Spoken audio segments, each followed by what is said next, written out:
For many people, the story of Norman Bates, his dead mother, and the Bates Motel may have ended with the Alfred Hitchcock classic. But for those seeking more, there's Psycho 2, which in many ways I feel is an unfairly overlooked sequel, and quite a unique one, given that so much time has passed since its predecessor. The plot and the release of the movie itself takes place a little over 20 years later. Norman Bates is back, this time in color, having been released from psychiatric care. So after all this time, he's a free man again, much to the dismay of those affected by his original crimes, including Marion Crane's sister, now named Lila Loomis. I guess she ended up marrying Sam, which is interesting. She's furious that he's been released and has been petitioning for years to keep him locked away. Vera Miles reprises her original role, and needless to say, so does Anthony Perkins, playing Norman. This time around, Norman Bates is very much front and center. He's the main character, so most of the focus is on him. What the film sets out to do, and what I think it accomplishes pretty well, is to make Norman as sympathetic of a character as possible. Despite his crimes in the past, you do end up feeling bad for the poor guy. He's paid his debt to society. He's just trying to move on and live as normal of a life as he possibly can, but naturally his reputation precedes him, and there's always whispers behind his back, and then again they're not always whispers, and they're not always behind his back. He doesn't have a friend in the world, save for Mary, a young damaged waitress who takes pity on him, and Dr. Raymond, his psychiatrist, who in all sincerity, wishes for Norman's mental well-being. The film is directed by Australian director Richard Franklin, who has the good taste to presume he is not Alfred Hitchcock, and makes no attempt to duplicate the style of the original 1960 film. While it remains respectful to the original and its story, and builds upon it, it goes for its own sense of style and atmosphere, which I liked. For the most part, it feels a lot more like a dramatic mystery than it does a horror thriller, which is a good change of pace. And it's not to say that it doesn't have its own standout chilling moments, because it does actually have some pretty damn good shocking and gruesome scenes done with some really good special effects.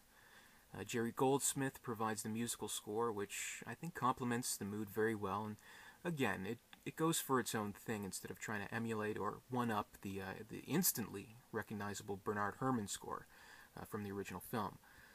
Also, the cinematography, very well done. Dean Cundy, behind the camera for this one, among many, many, many other great works. He's, of course, well known for his work on John Carpenter's Halloween, so he definitely knows how to shoot a movie like this. And there are some really great scenes where the camera takes a life of its own, where Norman is alone in his house with his memories, scanning around this location, which has become so familiar to us, and showing it in different ways, almost like it's occupying Norman Bates' mind, so it fits in great with the tone that they're going for. And that's just the thing, with a license like Psycho, which is easily one of the most recognizable titles in horror, they could have easily turned out any piece of dreck, and it still would have made money, because it's Psycho. But instead, I think they went for something just a little more risky, because I do believe that all involved wanted to make this a story worth telling, and Norman Bates to be a character worth exploring just a little more. So there's very strong psychological drama going on here, in addition to some good shocks, but it's hardly a run-of-the-mill slash-em-up or anything like that, and the drama needed to tell this kind of story is sold very effectively by strong writing, strong directing, and strong performances. Robert Loggia was really good playing the psychiatrist, really conveying the sense that, yes, sincerely he does care about Norman. He has no ulterior motives, but he's getting more and more desperate as he senses the threads of his patient's sanity coming undone, and how he truly feels a personal stake in the situation. He was a real standout.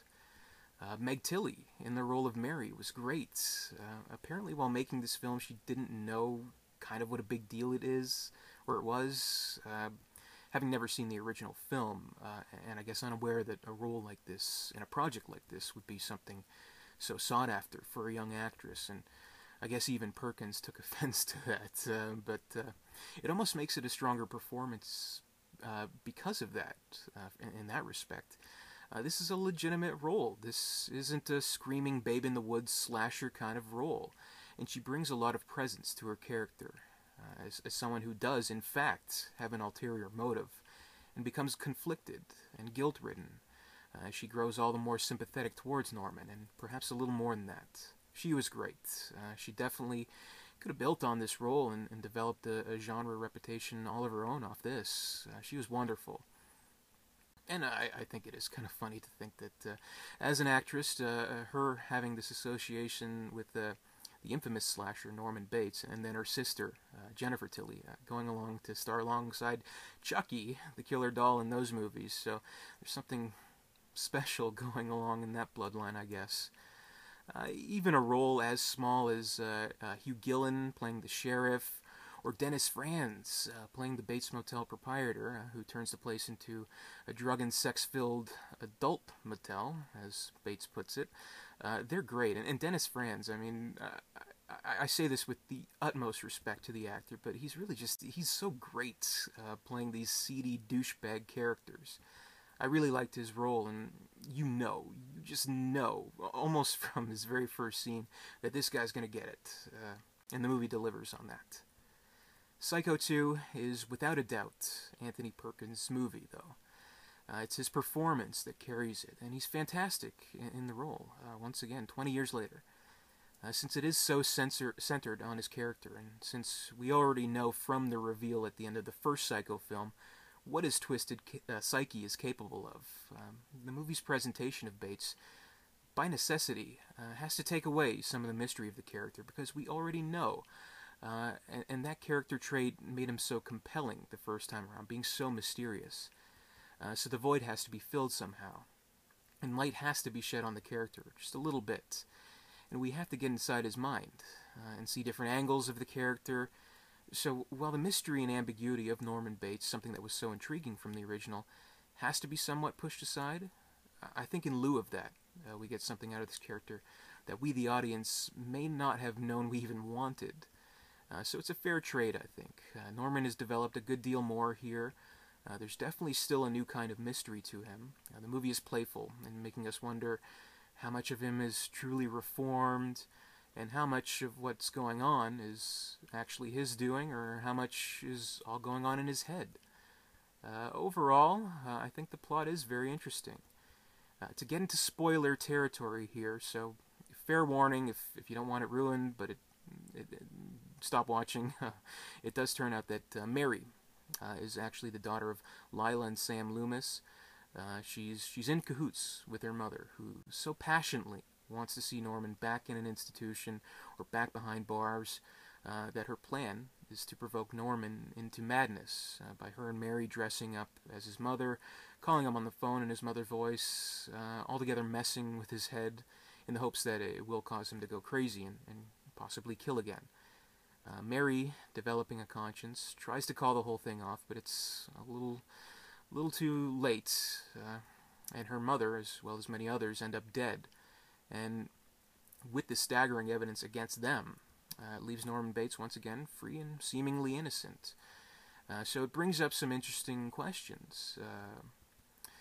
Just how far is it to go to justify such actions against a person who is legally not deemed a threat? And what exactly would it take to get him back behind bars? Is it worth him killing more innocent people again to make that happen? And would they technically be considered accomplices to his murders at that point? Is it really worth it? Lila thought so. Mary didn't, so I guess that resulted in their deaths. Also the burning question, if Norman hadn't been provoked so harshly like he was, would he have started to kill again? It's hard to say. Kind of a chicken and the egg kind of thing, I guess. So it is an intriguing plot that brings up some good moral and psychological dilemmas for its characters. Maybe one thing that I'm a little on the fence about with this movie is what occurs right at the very end, when Norman receives a visitor, Emma Spool, who is Norman Bates' sister, claiming to be Norman's true birth mother, and as it turns out, not all of the phone calls were from Lila or Mary, but from her, and that she's the true killer. It's a nice enough scene, nice enough twist between the two, but in some ways maybe it compromises the Psycho lore just a little bit. then again, her claims are debunked in the next movie, at least her birth claims. So it's neither here nor there, but I guess the movie needed to end on one more big twist, one more big shock, and I think it works well enough. Because it may very well provide the answer to the question of whether or not Norman would have gone back to murdering anyway.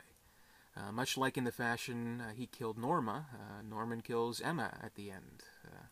Many troubled killers are compelled to repeat their crimes, and this is the perfect opportunity for Norman to kill Mother all over again, like it was something that he was just meant to do. His tragic fate in life, his very nature, his own personal purgatory. I rate Psycho 2 3.5 stars out of 4. It's a complex psychological mystery that doesn't skimp on the shocks and opts to define itself on its own terms, rather than trying to emulate the original film, and it's stronger for it. So that will be my review for Psycho 2. Hope you enjoyed watching. Let me know your opinion. Please comment below what you think of Psycho 2. Is it a little overlooked, a little underrated, or is it not worth going back to the Bates Motel? So let me know. Comment, rate, subscribe, all that good stuff. Follow me on Twitter at HiThisIsDerek, Tumblr, Derek237.tumblr.com. Thanks for watching, and stay tuned for more to come.